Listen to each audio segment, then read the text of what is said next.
반갑습니다. 오늘은 열왕기하 14장 말씀을 함께 나눌게요.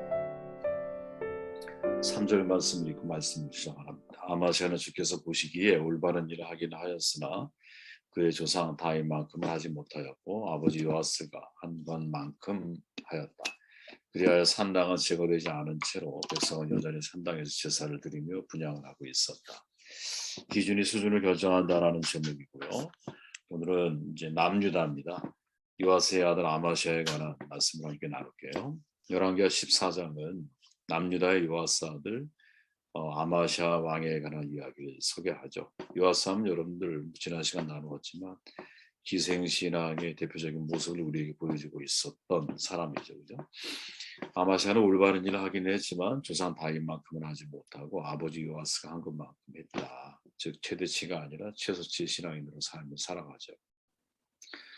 읽어보면 그는 모세의 율법을 적용해서 문제를 해결하기도 하지만 또 한편 에돔과의 전쟁을 대비해서는 인간적인 방법으로 용병을 구하는 모습을 보여주죠. 은 100달란트를 통해서 10만 명을 모집을 합니다. 고용을 한 거죠. 돈 주고. 그리고 말씀으로 돌이키고 에돔에게 승리를 한 이후에 다시금 교만함에 빠져서 북이스라엘과 전쟁을 치르게 되고 결국 이제 아마사의 모습 속에서 발견되어지는 것은 신앙과 불신앙 사이로 오가다가 결국 이제 요아스와 마찬가지로 그 전쟁 이후에 15년 후에 또 죽임을 당하죠. 제명에 죽지를 못해요. 우리가 이를 통해서 얻을 수 있는 교훈이 뭘까 질문을 가지고 나누는 시작을 합니다. 본문 말씀을 읽었으니 신앙은 여러분 이제 최소치의 신앙을 잘 정해야 한다는 거죠.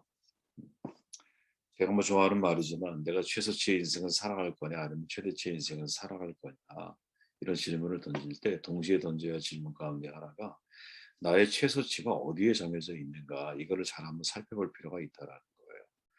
남유다 이 아마시아 왕은 주님 보시기에 올바른 일을 하기는 했어요.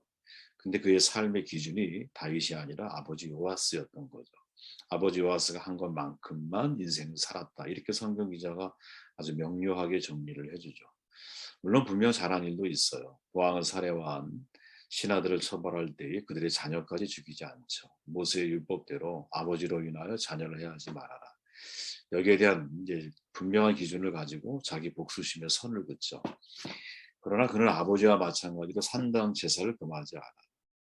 다시 말하면 부분적으로 하나님을 경외하고 율법을 지키지만 또 부분적으로는 하나님의 말씀을 거역하고 불순종하고 있다는 거죠.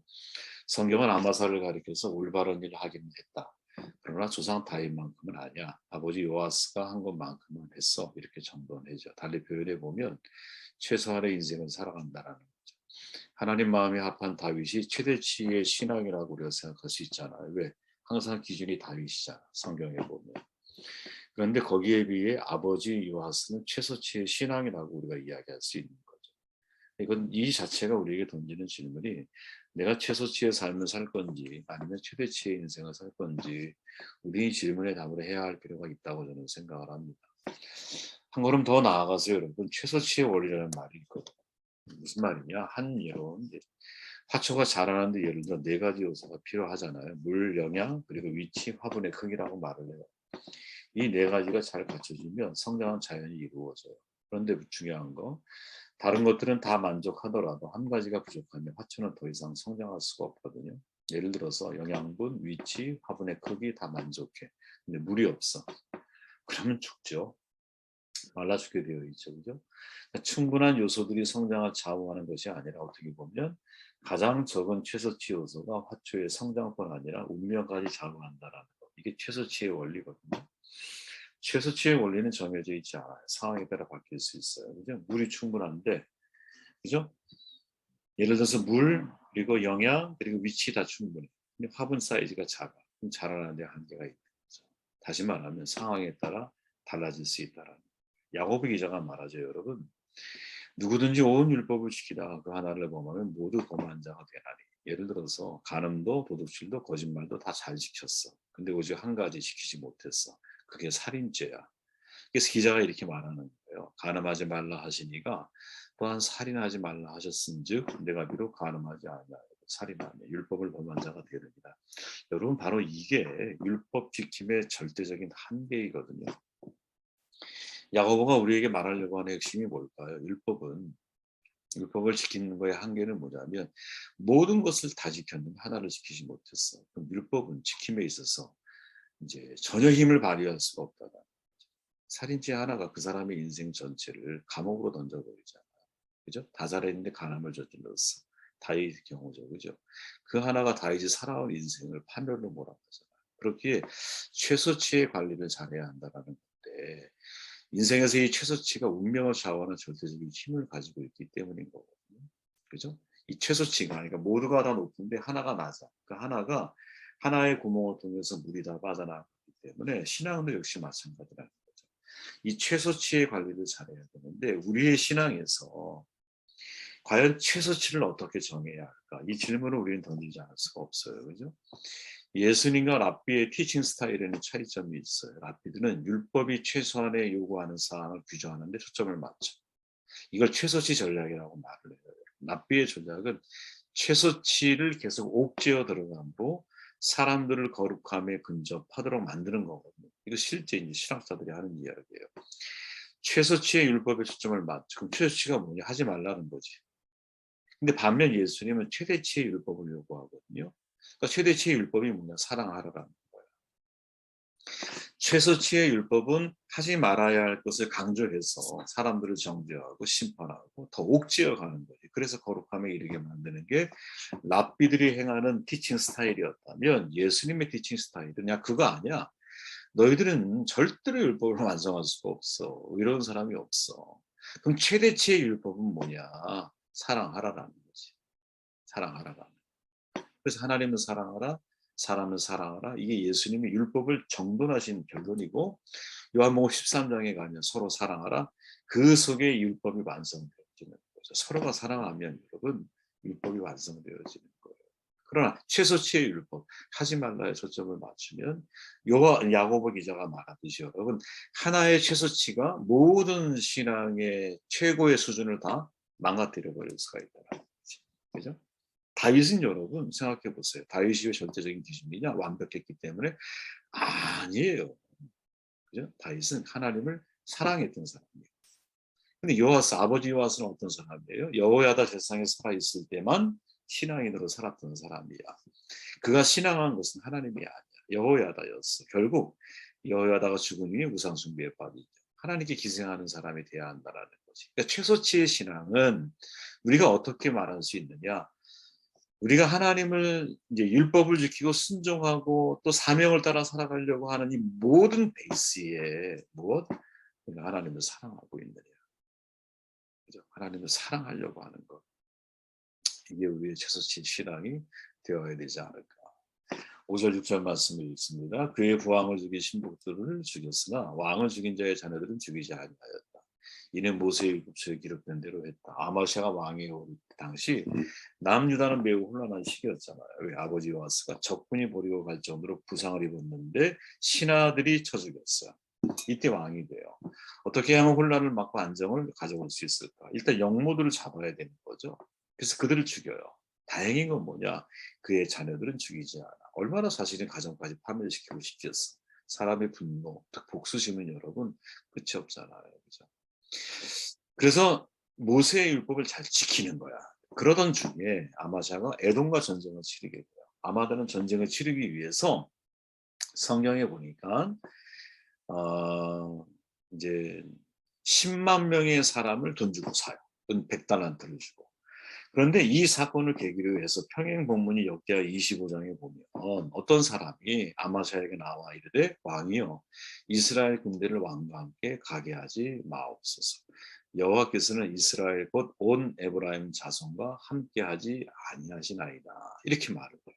다시 말하면 하나님께서 북이스라엘 군대 10만 명 고용했다고 그랬잖아. 군대와 함께하지 않기를 원하고 계신다. 그를 돌려보내십시오. 이렇게 말을 해요. 이게 원래 사실은 왕을 세울 때 주님이 하나님이 말씀하셨던 거잖아요. 그죠? 말에 힘줄을 끊고 말을 의지하지 마. 군사력을 의지하지 마. 이렇게 말씀하시잖아요. 인간적인 용병이라는 군사력을 믿기보다 함께 하시는 하나님을 믿으라고 말하는 권면이야. 숫자가 중요한 게 아니야. 동행하심이 중요한 거야. 결과적으로 아마시아는 이 말에 순종을 하거든요. 그 결과 소금 골짜기 전투에서 대승을 거둬요. 에돔 군대 1만 명이 전투 중에 전사하고 1만 명은 추락사를 시켜버려요. 네. 자, 그러면 여기서 우리 두 가지 모습을 보는 거죠. 아마시아는 부왕이 원수를 갚는 일에는 모세의 율법을 적용하지만 에돔과의 전투에서는 인간적인 판단을 의지한다. 아마시아가 그의 조상 다윗과 같이 아니하였으며 라고 평가되지만 여호와 보시기에 정직하게 행하였다. 이 두 가지가 본전을 하는 거야. 산당을 제거하지는 않아. 그래서 성전이 세워지기 전 가나안 사람들의 풍습을 따라서 이스라엘 사람들이 산당에 가서 하나님을 섬기는 일을 계속하게 되죠. 산당이라고 하는 것은 여러분 이스라엘 백성이 예배의 혼합주의를 가져오는 관문이되었거든요. 아마시아는 철저하게 그것을 개혁하지 않았던 거예요. 사실 이원론보다 무서운 게 제가 전에 말씀드렸듯이 혼합주의거든요. 부분적인 순종의 무서움이 뭐냐면 여러분 부분적인 순종 이게 무서운 게 과연 무엇이라고 생각하십니까? 이거는 제가 이제 생각해 보면 내가 말씀에 순종하고 있다라고 하는 착각을 만든다는 점이거든요. 이해되세요? 부분적인 순종의 무서움이 뭐냐? 내가 말씀에 순종하고 있다고 생각하게 만들어요. 나를 착각하게 만들어요. 그죠? 90%가 다르고 10%가 같은 것과 90%가 비슷하고 10%가 다른 것 어떤 게 더 위험할까? 90%가 같고 10%가 다른 게 더 위험하고 내가 하나님 말씀에 모세를 순종해서 그죠? 아버지들은 죽였지만 영모했던 자녀들은 죽이지 않았어. 순종한 것 같이. 그런데 그 다음에 나오는 모습을 보면 에돔과의 전쟁을 통해서 북이스라엘에서 10만 명을 100은달란트를 주고 고용을 해. 고용하는 것 자체가 뭐냐. 이미 이스라엘 안에서 여러분 20만 명의 군대가 동원이 됐거든. 근데 왜 10만 명의 사람을 더 고용을 돈 주고 할 수밖에 없었을까? 그 내면에 들어가 보면 하나님에 대한 말씀에 대한 불신, 순종이 결여되어 있는 거죠. 그죠? 그래서 부분적인 순종의 모습을 우리에게 보여주고 있다라는 거예요. 참 우리가 주목해야 할 모습이 아닐까 싶습니다. 10절 말씀 읽고 정돈할게요. 내가 에돔을 쳐서 파하였으므로 마음이 교만하였으니 스스로 영광을 삼아 왕궁에나 내 집으로 돌아가라. 어찌하여 화를 자처하여 너와 유다가 함께 망하고자 하느냐 하나. 에돔의 승리를 거둔 아마사가 성경 표현 그대로 마음이 교만해지죠. 왜? 가만히 있던 북이스라엘이 일부러 싸움을 걸어 무리하게 전쟁을 일으켜요. 아마 돌려보내는 과정에서 처음에 고용당했다가 다시 돌아가는 군사들 가운데 상당한 불만과 불평을 막 쏟아냈거든요. 이것이 원인이 됐든 어떤 원인이 됐든 어쨌든 북이스라엘과 일부러 싸움을 걸어 전쟁을 일으켜요. 당시에 북이스라엘의 왕 이름이 요아스거든요, 여러분. 그래서 우리가 자꾸 헷갈리는 거예요. 남유다에도 요아스가 있고 북이스라엘도 요아스가 있어. 근데 그때의 북이스라엘 왕이 요아스야. 근데 요아스가 도리어 아마사의 교만을 지적하며 경고하는 내용이 바로 10절 말씀이에요. 우리가 읽었던. 내가 에돔을 쳐서 파하였으므로 마음이 교만하였으니 스스로 영광을 삼아 왕궁이나 내 집으로 돌아가라. 이렇게 말하는 거예요. 요아스가.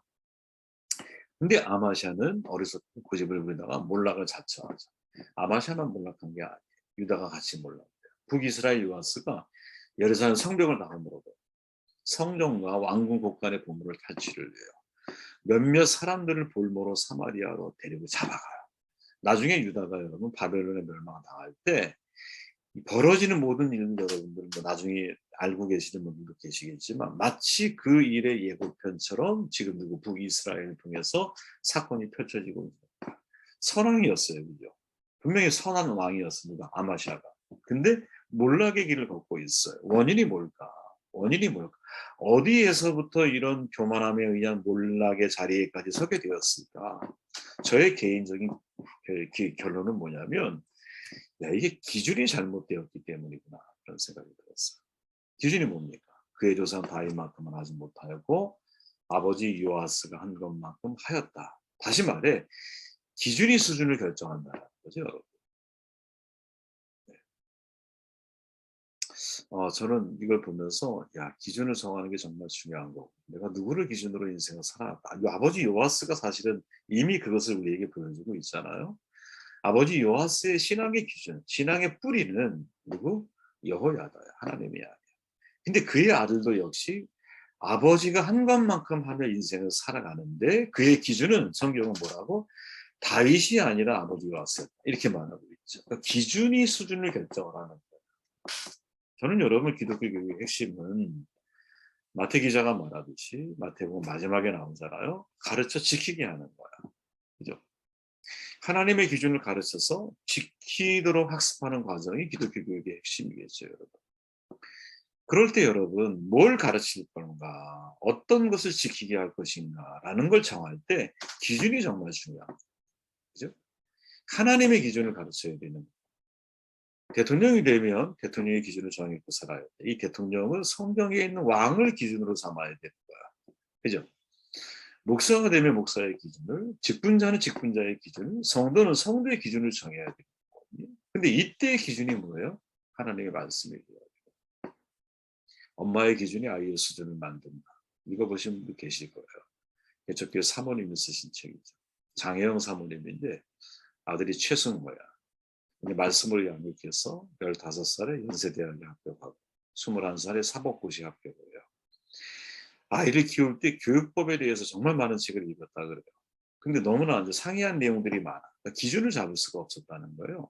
그때 정한 게 뭐냐? 야, 흔들리지 않은 기준이 뭘까? 이게 하나님 말씀이라는 생각을 하게 돼요.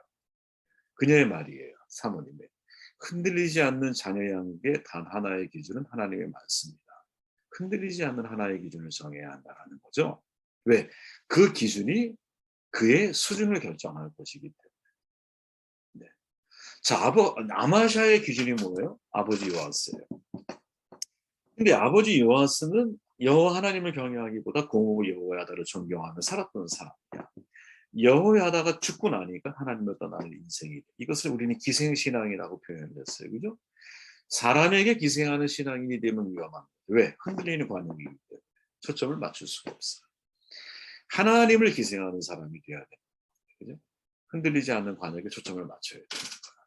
그의 조상 다윗만큼이라고 하는 말의 의미가 뭘까? 다윗처럼 하나님을 사랑하는 거죠. 그래서 기독교인의 최소한의 율법, 최소치의 원리, 최소치의 신앙은 뭐냐? 하나님을 사랑하고 사람을 사랑하는 것이 항상 내 마음속에 이게 나의 최소치의 율법이라고 원리라고 내가 생각하며 살아와야 되거든요. 아마샤를 놓고 볼 때는 부분적인 말씀 순종이 아니라 전체적인 말씀 순종에 초점을 맞춰야 됩니다. 100% 순종할 사람은 없어요, 사실은. 그러나 사랑함으로 순종하려고 하는 마음 속에 저는 그 사람의 신앙의 무게가 담겨 있다고 생각하거든요. 내가 하나님을 사랑하기 때문에 순종을 하려고 하는 거 다 지킬 수 없어. 넘어지기도 해. 그죠? 여러분 613가지의 그 당시에 이스라엘의 율법을 지킬 수 있는 사람이 다 어디 있겠어요? 넘어질 수밖에 없어. 하지만 사랑함으로 내가 주님을 따르려고 하고 말씀을 순종하려고 하고 계명을 지키려고 하는 사람의 마음, 그 중심 속에는 진짜 중요한 뭐랄까요? 율법의 무게, 신앙의 무게가 그 속에 담겨 있는 것이 아니겠는가 하는 생각을 하게 되었습니다. 말씀을 더 기도하시고